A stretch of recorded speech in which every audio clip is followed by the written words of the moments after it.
Welcome back everybody, part 2. We're on the 4th hole here at Harleyford Golf Club and we're doing a little bit of EuroPro work for Will, so a little practice round. Match is all square, so let's meet up with the boys and get this match underway again.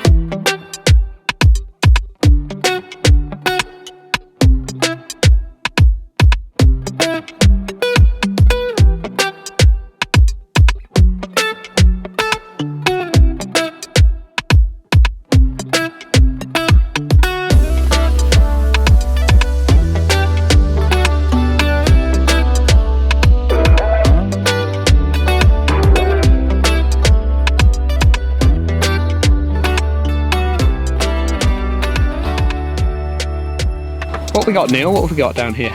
Right, we've got a dead straight par 4. Yep. 379. The pin's actually 360. Okay. It's cut front left by the looks of it. We have 2 bunkers. Yep. The furthest one's 240 to carry.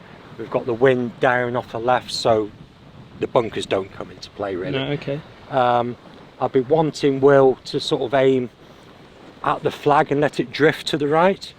And then it's an easier shot coming up the green. Okay. Give himself a bit more chance. Yeah, there's a bit of room down the right, is there? Yeah, I think the tee shot is very flag dependent. Yeah. If the pin was cut back right, then obviously hug the left. But it seems a lot of space out here. It does look a lot of space, yeah. Let's see how we get on. Paul with driver. What's your thinking here? Wind's off the left. I mean, from what we're looking at, it looks pretty straightforward, Straight down. openish hole. Yeah. Bunkers, in theory, you should be clearing those. So just get it down as far as you can and leave yourself with a chip to the green or pitch to the green, really. Okay.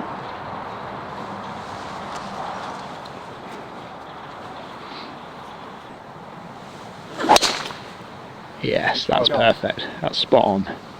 Absolutely perfect. Yeah. Oh, look at that. Bound Yeah, just down the right hand side. It's very good, in fact. Hole will probably have about 60 or 70 yards, maybe 80 yards in. It's a great drive. I'm just going to move up a little bit further, mainly because I know Will hits the ball further than Paul, so I'm probably a little bit short where I was. Again, perfect drive from Paul. Middle of the fairway. And now Wilbur is on the tee.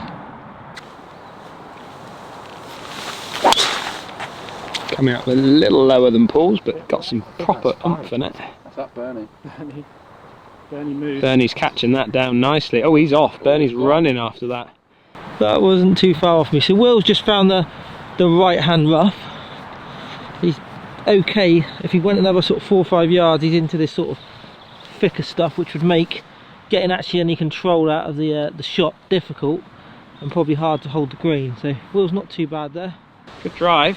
Good drive. Thank you. Right, what have you got in here?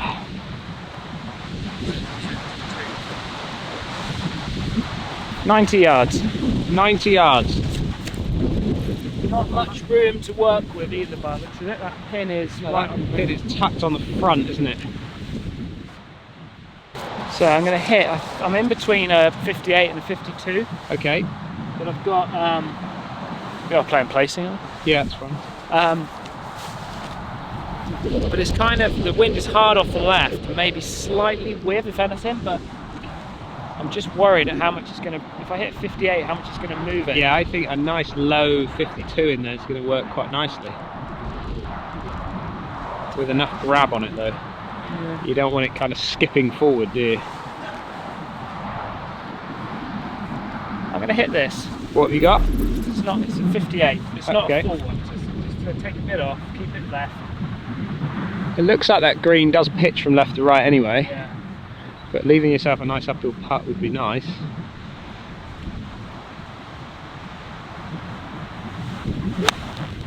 Come out low and skippy. Bit of grab on it. That a little bit. You just try to hit that a bit hard. It's the Try to problem hit is a bit with hard, a bit 52 is low. if you're landing it onto a tight pin like that, it's really hard to stop it, isn't Exactly, it? yeah. That's why I didn't want to hit that club. But No, so hitting something a bit firmer, getting a bit more spin is definitely going to help a bit. yeah, it wasn't a great one, but it's okay. It's okay. So Wilbur, he's just found the light rough on the right hand side. Discussing what club to hit. bad angling. Probably want to start position sort of in here, let the wind drift it down. It should kick that way towards the pin as well. Probably your best bet if I was playing would be to try and miss. If you're going to miss it sort of here, which will give you a good putt up the hill. What have you got then, caddy? 74 to the flag. 74 to the flag. Yeah, I thought there was more room on the front of this green, but it's quite a narrow part of the green by the looks of it. Yeah, it was right on the front portion there, isn't it? Right, Wilbur, what are you hitting? So I've got 61. The plan is to get it on the green. So Okay. So past the flag, as long as I'm putting, I'm happy. Yeah. So try and pitch it maybe just short or just on. Yeah. Okay, again, looks like there's lots of runoffs. Just short and to the right of this hole. Got a decent lie in the rough, semi-rough. It's gone definitely short. Look at that. Yeah, landed it just short. Ain't doing much more than that. Bounding forward. So that rough probably playing a bit of a factor there.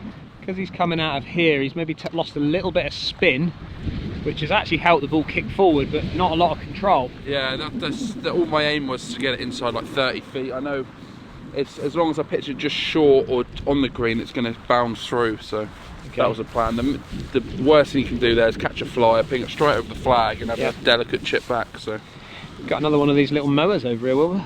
Yeah, nice, isn't it? So this one, they've got 5 of them at this golf course, and this one in particular, this one just sits and cuts this fairway. So they've got a few that they kind of set up to go around, but this one is on his own cutting the fairway, so he's got a big old job, hasn't he? Okay, Paul's just been looking at these putt down the hill, probably a little bit too far of where he wanted to be. Not an easy putt now, is it? With such a short club in, it's probably not. Yeah. It wasn't a good shot, if we're honest. No. These greens are big, Paul, aren't they? Yeah, this one's they're massive. massive. Yeah, but they're actually quite, as Wilbur said earlier, they're quite thin, but long, you know.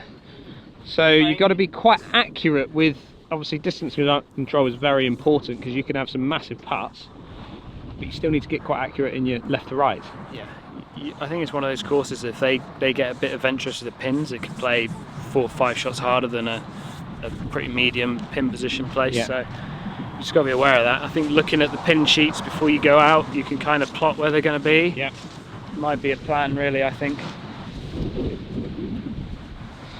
Okay, Paul has got, he's got a proper little like nubbly bit here, should we say, so a bit of a kick off there, so he's aiming it way out to the right and letting it feed in from there now. And down the hill. Keep turning, that's a great putt. Paul's got the pace of the greens pretty much spot on. You can see how much it wants to kick off from here. And down, Wilbur's going to probably ask him to pick that up. Well done. That's the 4. Not a bad little spot in the end, Will, is it? Nice uphill putt, not a great deal of movement on it compared to, let's say, Paul's.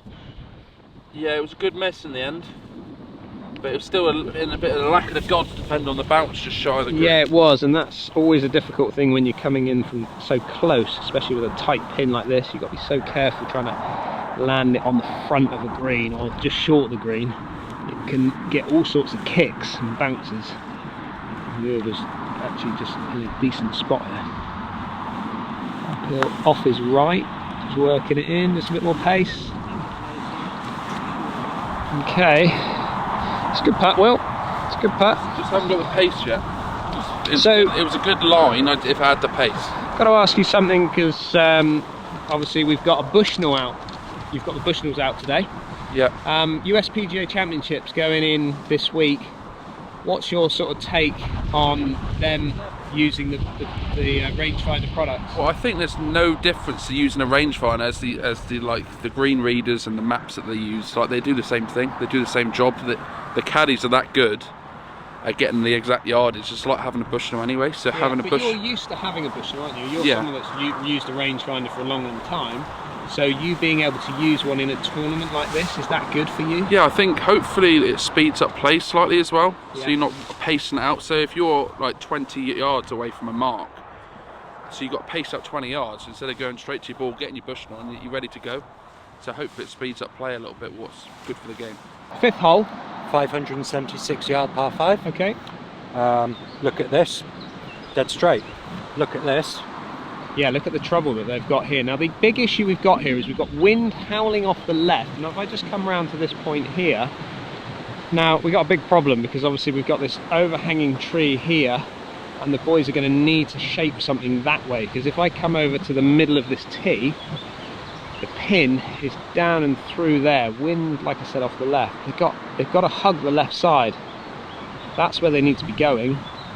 The trees are a problem, so a proper shoot. So what are you telling them here then? So with the wind slightly off the left, I think that behind the trees there are 3 big cedar trees that we can't see. Yes.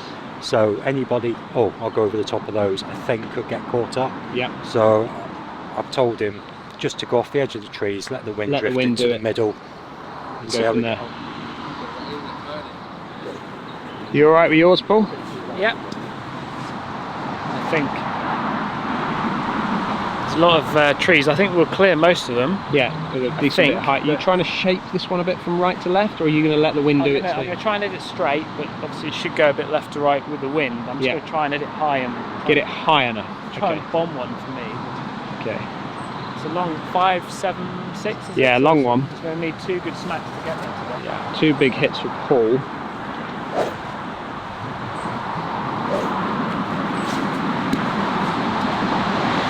So when you think about the match, I mean, Will's got a good 20-30 yards on Paul's tee, so he's got the advantage down here.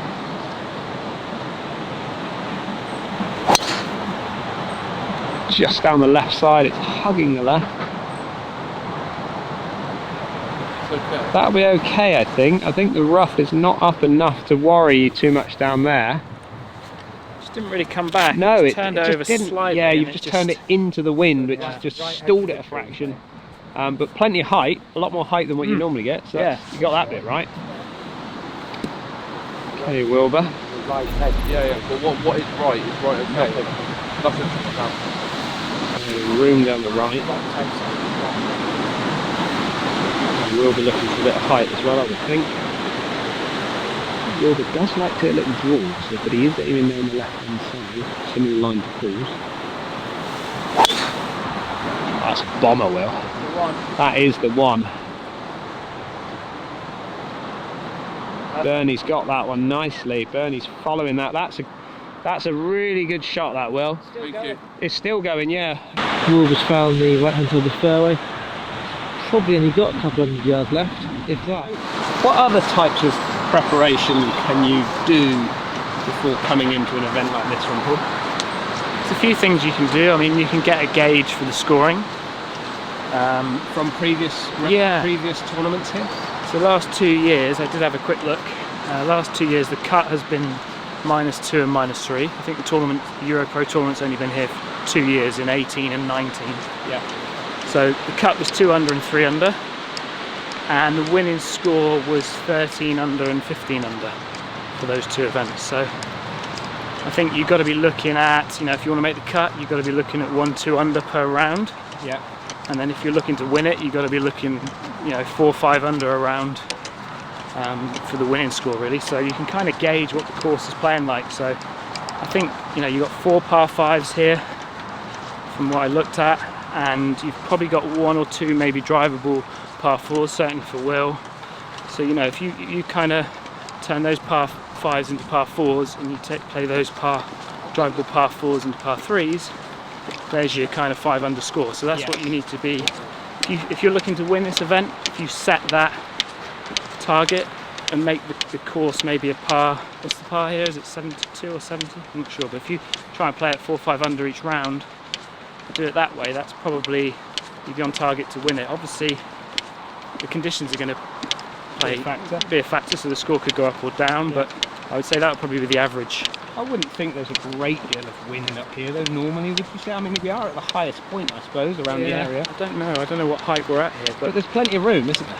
Like, there is in places, today, yeah. I mean, but you can go in, you can kind of go, you've got pockets of room, haven't you? Yeah, definitely. And I think also, while Will was having his lunch, I snuck out and made a phone call, because I'd actually noticed that person who'd won this was a friend of mine, Dave Dixon. He won it here in 19, so I actually gave him a quick phone call and just asked if he's got any tips around this golf course that Will might be able to sort of benefit from. And he was saying that it was, when he played it, it was very bouncy, which I can kind of see that being the case here. He was saying, you know, you've got to kind of manage your game around here. It's not just a smash drive around everywhere you go. It's, you've got to kind of play to positions in certain places, stay out some of the thick rough, obviously, but you know, just have your thinking head on really. It's not kind of see it, smash it, it's plot your way around and have a really good think about where you can take advantage of it. So that was quite interesting talking to him, and you just get kind of you get a gauge if you speak to somebody who's won around here. You know, they can always offer you little tips and stuff. And even top 10, any of the top 10 guys, people who've done well, you know, it's always worth asking them. And also they can trying always to get say no. They can always say no. So you can say, I don't want to tell you my secrets, but I think that's important. And I think also trying to get a practice round with him. I actually spoke to him, and I haven't told Will yet, but I've organised with Dave that if he wants a practice round with him, you can have one. So that's going to help him big time. So. We have trouble. Paul's bushnelling up, but we've got trouble. We are literally ball, tree, and the flag is behind the tree. It's not only that, it's the problem you've got is this tree is a problem, because that's gonna, he's got to get it curving quickly from there. What are you seeing? If I'm honest, I'd probably play it different in a tournament. No, I want you to play it like a tournament. I'm going to move, so don't worry about me. I'm going to. I just didn't want to kill myself. No. Well, yeah, but you can. You play it how you play the tournament. I mean, Will's getting on in 2 as well. I know. Yeah. I'm gonna kind of hit it. I'm gonna play it safer than I would do, because I don't want to ricochet off this trunk right in front of us. So I'm gonna play it a bit closer out of the tree, but I'll try and cut something down. Yeah. Okay. How far have you got, Paul? 260. So. You just got to miss this other tree. So I would say the other tree is the biggest concern, isn't it? Well, it's the 3-wood really cutting. I think I'm just going to play out safe today because I don't want to hurt anybody. But I'm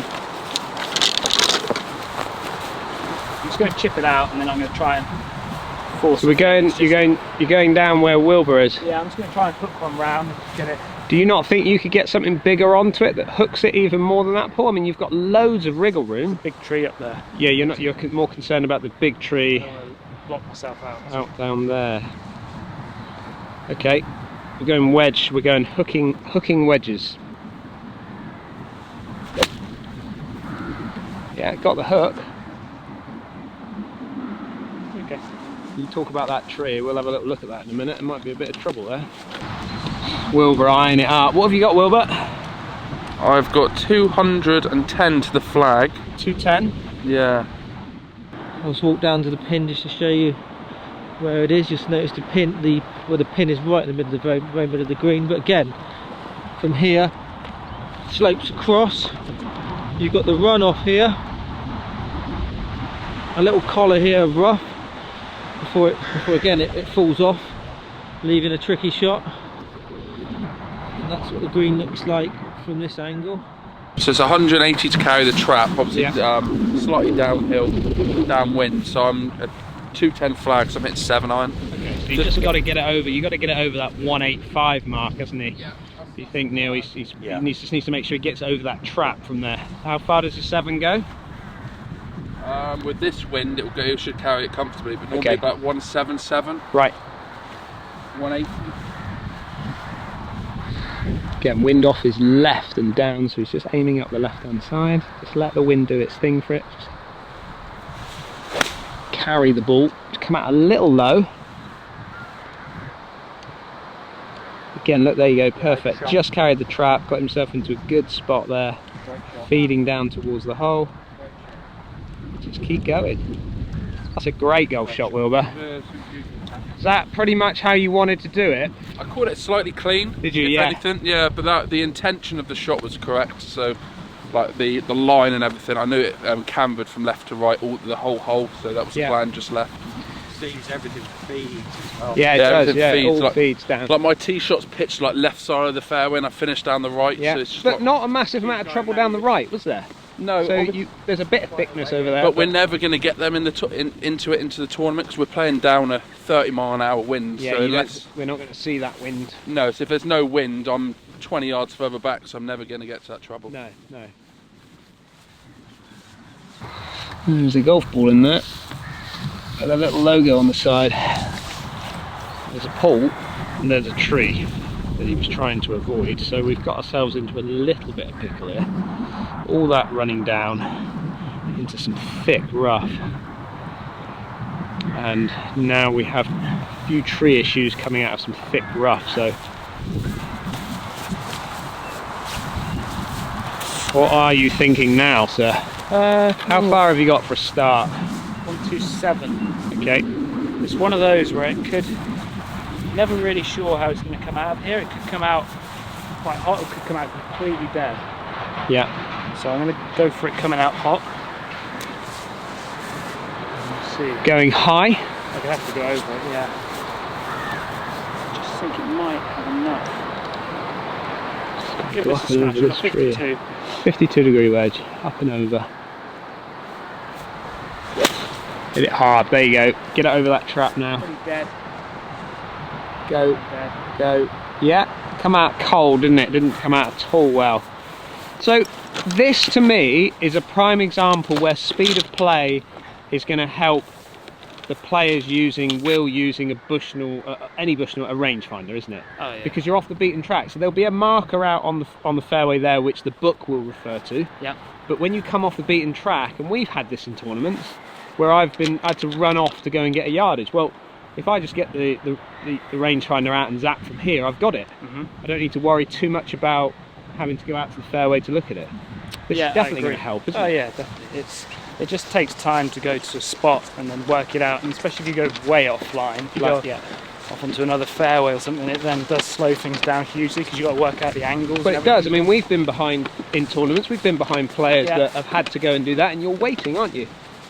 Yeah, I think it's long overdue that rangefinders are used on tour. Really, I don't see why, because all the planners are done off by rangefinders and they've even got slope on the rangefinders on the planners. So yeah, they do. You know, they say you can't have slope on your rangefinder, but then they put them in the planners, so that doesn't make sense. Yeah.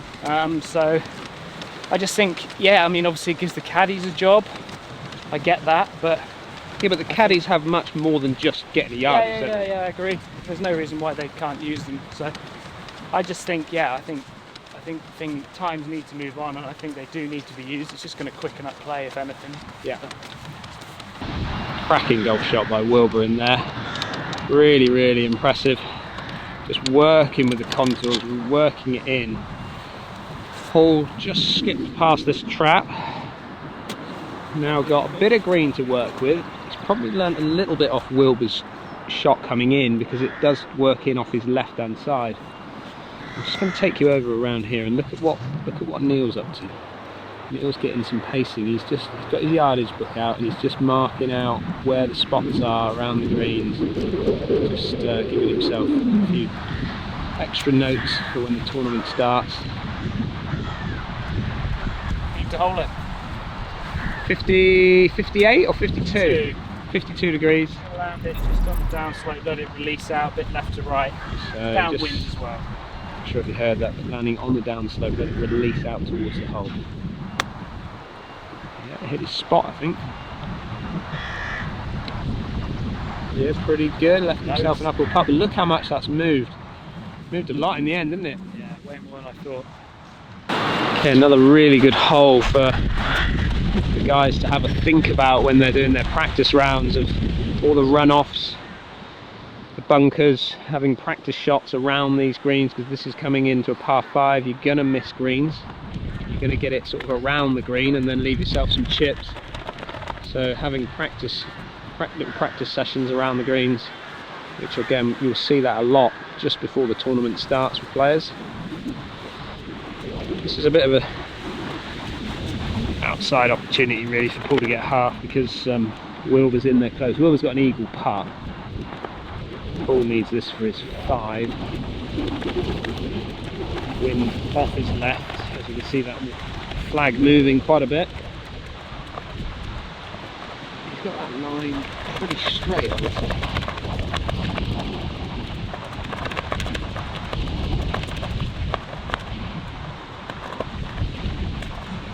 Just moved. That wet. That's like a gust. Wind, yeah. The wind has just pushed that. How many's that? Half a dozen. That's, yeah, I think Wilbur's got this. But let's see a nice little eagle out of you, Wilbur. Just for the channel, all right? Yeah. Great second shot in. Thank you. I've got it probably a ball outside left. Okay, ball outside left for Wilbur.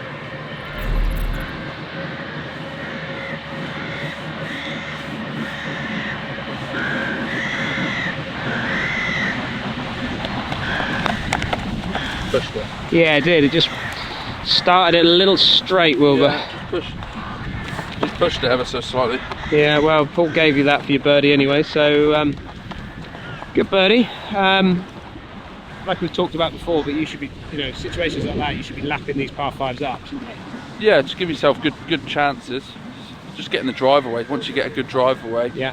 around the 300 mark, it just gives you either a long iron in or a short iron in. And again, advantage. practicing, this is the sort of hole where you want to be just flicking balls around this green, getting a few ideas of how, Yeah, so how it's going to chip around I've here. obviously got another practice round the day before the tournament, so Yeah. I'll be doing more of that then. Yeah, But at the minute, it's just getting a feel of the course, just hitting irons, shots, hitting a couple of putts. yeah. Sixth hole, 177 we've got. What's it? Yeah, great par 3, straight into the teeth of the wind. The flag, it's 188, Okay, playing 195 with a slope. okay. The back edge is 194, playing 201. And then we've got the 2 bunkers short, so ideally I just want middle of the green.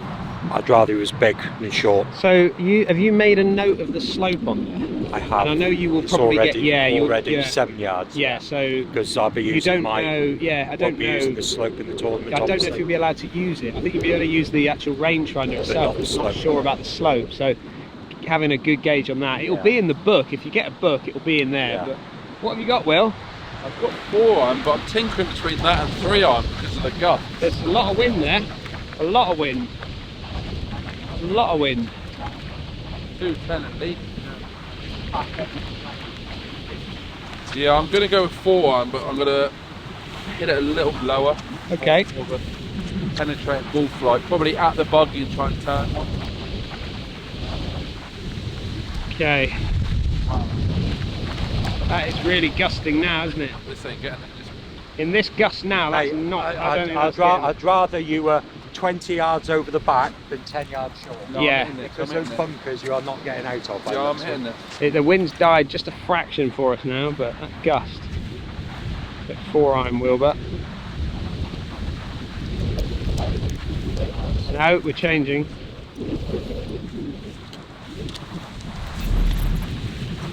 As it stands right now, I feel like that's a good move. We'll see what it happens when it ends up, but he's moved from 4 iron to 3 iron. Wind straight into.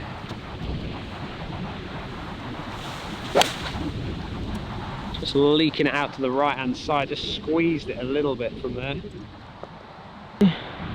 Don't see that, let's come over here. So he's gone a little bit long. Right in between your clubs, wasn't it? Yeah, I just didn't want. If I caught a 4 iron spinning, it's just going to come really short. Yeah, at I least completely agree. with Completely that, I agree. just try to bullet one. Paul, what are you going with? A lot of club. A lot of club. I reckon you've got a 3, possibly 4 club wind here with the gust. Okay. So the yardage is a 5 iron for me, but I'm going to go up sort of 3 clubs. So I'm going to hit a little soft 5 wood. Yeah. Just trying. I was going to hit rescue, but I think the gust is hardly anything now. Yeah. A minute ago there was. Yeah, it's died off 4 completely, isn't it? clubs of Like wind, Wilbur's so- way through the back if he hit it now, wouldn't he? With 3 iron. So I think just the softer you hit it, the more predictable it will be. Yeah. So the more club you hit and the softer you hit it, the better. Okay. What a difference we've got now between Will shot and Paul shot. Will just firing in that gust. That wind's trying to pick up again now.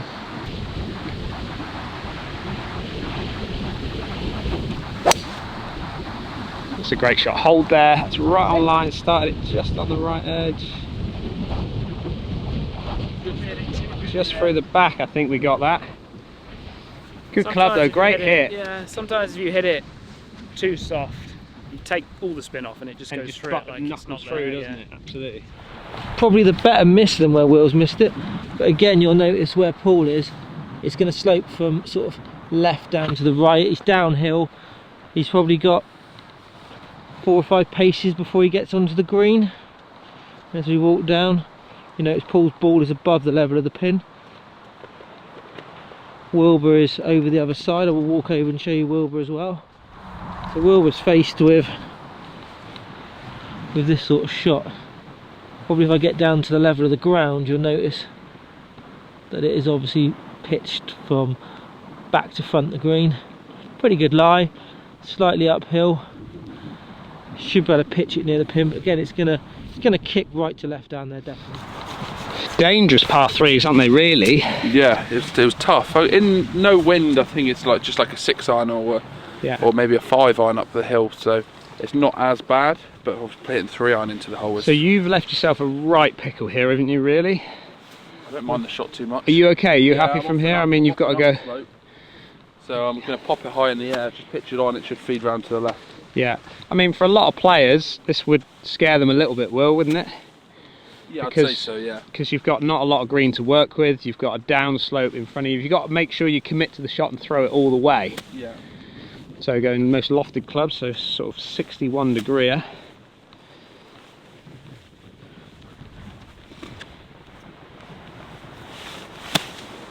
Go a bit, go a bit, go a bit. It's one of those, isn't it? I mean, I know you duffed it a little bit, but it's one of those that actually, even if you duff it, it kicks it forward, so it kind of helps you a little bit. Yeah, I think that's the worst it was going to possibly do. Off yeah, because the shorter you are, the more it kicks it forward. Chance for Paul to get one back, you know. Wandering up to Paul's ball. Okay, decent lie. It's alright. It's alright, he's got a decent lie there. He's coming off a downslope, landing on a downslope, running all the way down to the hole. So not the easiest position. But you definitely prefer to be slightly long than short on this hole? No. You prefer to be short? Yeah, because it's you're down. Everything's downhill here now. Yeah. So I mean, if you're close to the green, it's fine. You can just putt it. But here, I've got to land it now. I can't land it very close to the green. I can't land it on the fringe or the green. So I've got to land it short of that. And I'm sort of landing it on iffy turf that could kind of bounce here or there because it's sort of rough. Yeah. So it's going to be a case of how it lands on the first bounce, and then we'll see from there. But I'm just going to play a 52 and just let it just run. Yeah. Maybe land it. When you think about it, when the greens get really quick, which they will do obviously for the tournament, this is all running away.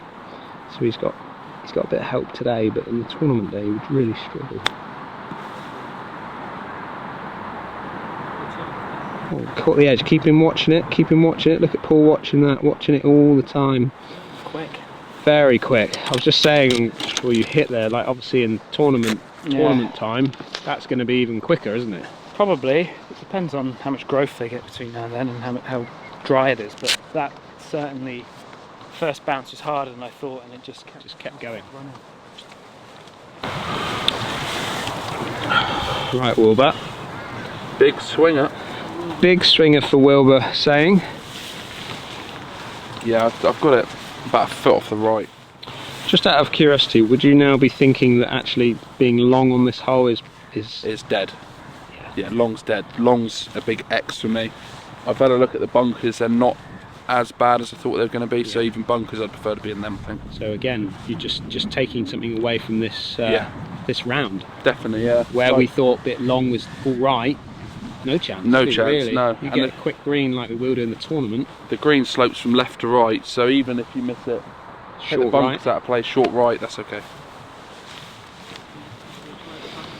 Again, always good to, you know, you're going to get things wrong in practice rounds. You're going to get things that you get a little bit confused about, only seeing the course once, but it's all about learning. Uphill off his right. Pace, got the pace. Oh, Wilbur. Wilbur saluting the crowd. Paul, not impressed. Well, I didn't plan for that. No, you didn't, no. But, fine. I've got this an inch outside right. Inch outside right for Paul. And you did read it as it came down off the chip, didn't you? It would have broke more on the way down because it was downhill. Yeah. So I can't give it as much as it did, but I certainly could see it moving right to left as I look at it now. Yeah. a bit, maybe a couple inches outside right. Yeah. I see so many players that hit a chip shot and then sort of look away in disgust because they've not maybe got the right break or whatever it is, and I think it's really important that you get a good gauge on watching it as much as you can. Oof, just burning the edge. So a great save from Wilbur, and Paul goes to 2 down. 2 down. So that's going to take us out of part 2, and Wilbur's running away with it.